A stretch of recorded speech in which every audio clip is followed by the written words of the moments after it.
welcome to South Asia Newsline. I am Uzma Jafri. Here are the top stories we are tracking for you on Thursday, the 12th of April. Indian Prime Minister inaugurates 10th edition of Defence Expo in southern India.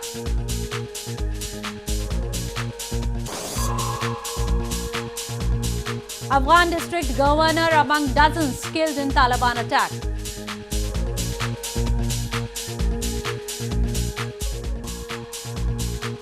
And India successfully launches regional navigation satellite.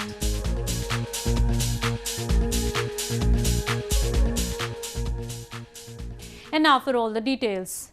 Indian Prime Minister Narendra Modi on Thursday formally inaugurated the 10th edition of a mega defence expo of weapons and military hardware in India's southern Tamil Nadu province. While addressing the event, he said it is imperative that we make in India and supply to the world.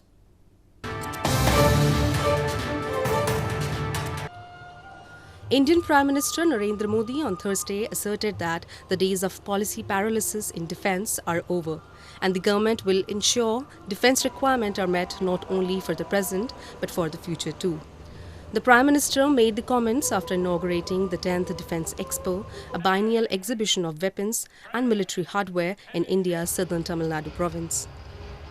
He also stressed that being living in an interconnected world, it is imperative that we make in India and supply to the world. Our commitment to peace is just as strong as our commitment to protect our people and our territory. And for this, we are ready to take all steps required to equip our armed forces. According to the Defence Ministry, over 500 defence firms, including 154 foreign manufacturers, are participating in the 4-day exhibition. India's indigenously developed land, air and naval system are also being showcased. The weapons and platforms being displayed include the Tejas fighter jets, advanced towered artillery gun systems designed by the DRDO, Arjun Mark II tank and Dhanush artillery guns. 2 policemen were injured in a grenade attack in Pulwama district of India's northern Jammu and Kashmir province on Thursday. No militant group has claimed responsibility for the attack so far.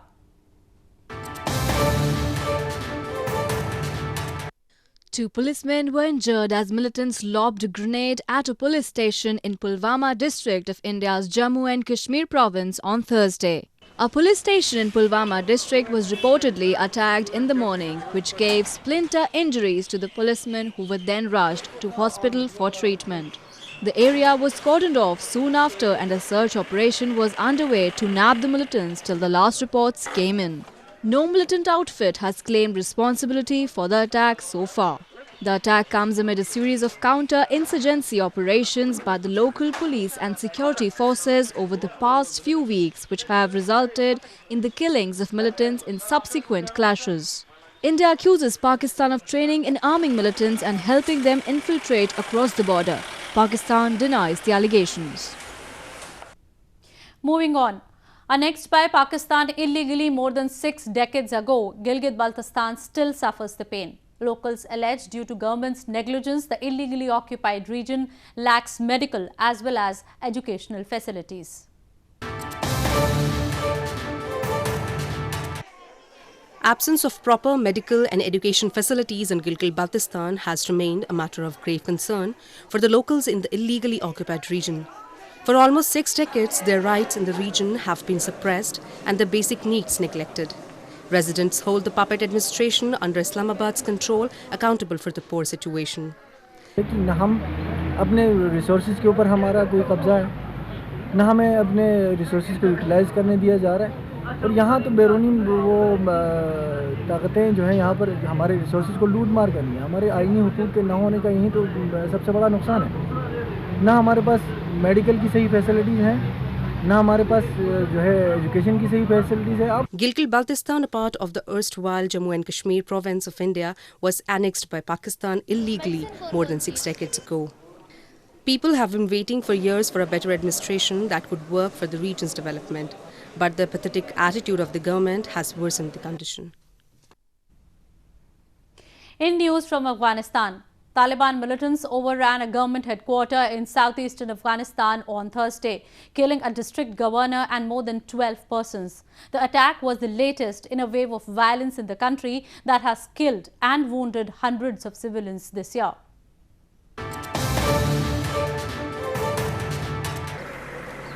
Taliban militants overran a district in Afghan's Ghazni province early on Thursday and killed more than a dozen people, including the district's governor, before retreating. The militants killed Khwaja Omri district governor Ali Dost Shams, his bodyguards, 7 police officers and 5 government intelligence officials, a senior police personnel confirmed. The Taliban also torched the district headquarters.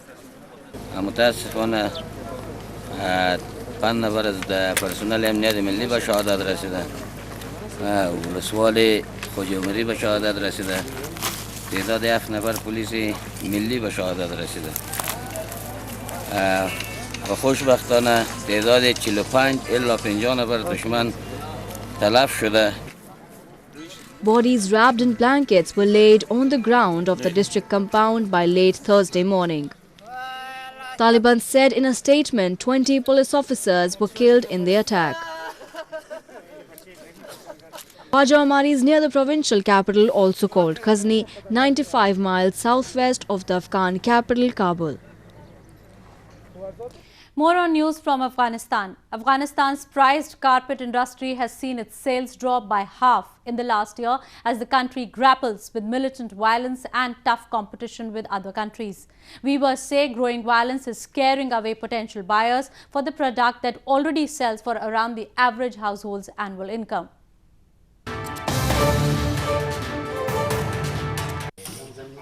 A giant loom stands against the wall of Afghan carpet weaver Ali Reza's living room in West Kabul. All day long, he and other family members hop on and off the wooden bench in front of it, busily tying knots using bits of colored wool yarn that will create a beautiful carpet in about a month's time. It's a time-honored craft which has weathered poverty and war over the decades to grace the floors of royalty and rich alike the world over. But these days, cheaper, inferior quality carpets made in other countries are eating into handmade carpet market. خب ما 3-4 نفر سر یک قالین میشینیم فکر دمای 8000 یا 7000 که میشه خیلی به سختی خرج خود پورا میکنیم این مشکلات هست دیگه. Each time a bomb goes off or the sirens of security vehicles echo over the Afghan capital, carpet weavers worry over not just their security but their livelihood. The violence is scaring away potential buyers and demand for the carpets.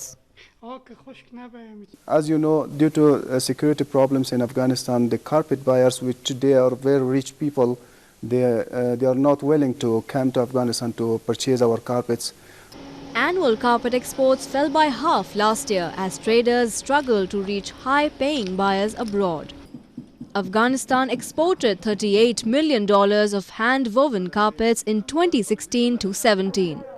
A year earlier, Afghan carpet exports were worth $89.5 million, and during more peaceful times 9 years earlier, exports amounted to $150 million.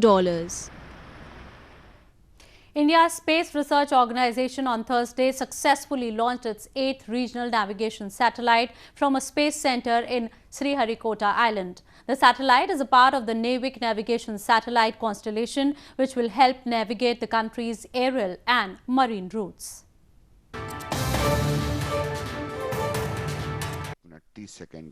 India on Thursday launched its 8th navigation satellite, taking the country a step further to developing its own global positioning system and reduce its dependency on foreign navigation networks. The IRNSS-1I satellite lifted off from the Sriharikota Space Centre in southern India to join a constellation of 7 other satellites in the Indian Regional Navigation Satellite System. The satellite was launched through indigenously developed Polar Satellite Launch Vehicle or PSLV. This particular vehicle is called PSLV C-41. There is a 43rd mission of the PSLV, which precisely injected the IRNSS-1I. That is the 8th satellite in the Navy constellation. The satellite will help navigate the country's aerial and marine routes as well as the air disaster management and vehicle tracking up to 932 miles around the mainland. It will replace India's first navigation satellite IRNSS-1A, parts of which stopped working 2 years ago. India is seeking a larger share of the more than $300 billion global space industry as Prime Minister Narendra Modi seeks to project it as a global low-cost provider of services in the space. Fishermen of India's southern Tamil Nadu province will have to wait for 45 days to net their catch as the authorities have enforced an annual ban. The ban will be in effect from April 15 till May 29 in order to conserve fish stock.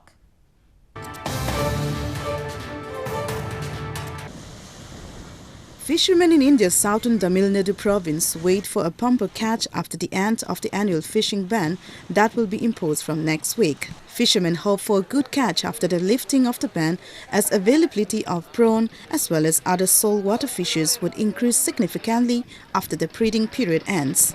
The annual ban lasts for 45 days, sometimes creating monetary difficulties for the fishermen of the province.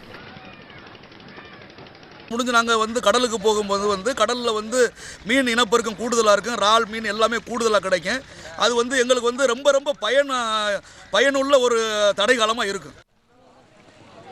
Authorities of the province enforced the ban from April 15 to May 29 during the breeding season of fishes to conserve fish stock in the sea.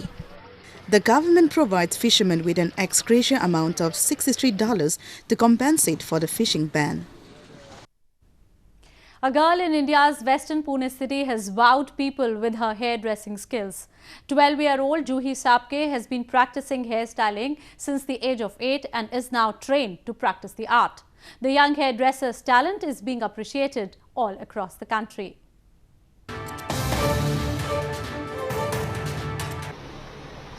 A 12-year-old girl, Juhi Sapke in India's western Pune, has become the talk of the town as she has wowed customers with her haircutting and styling skills.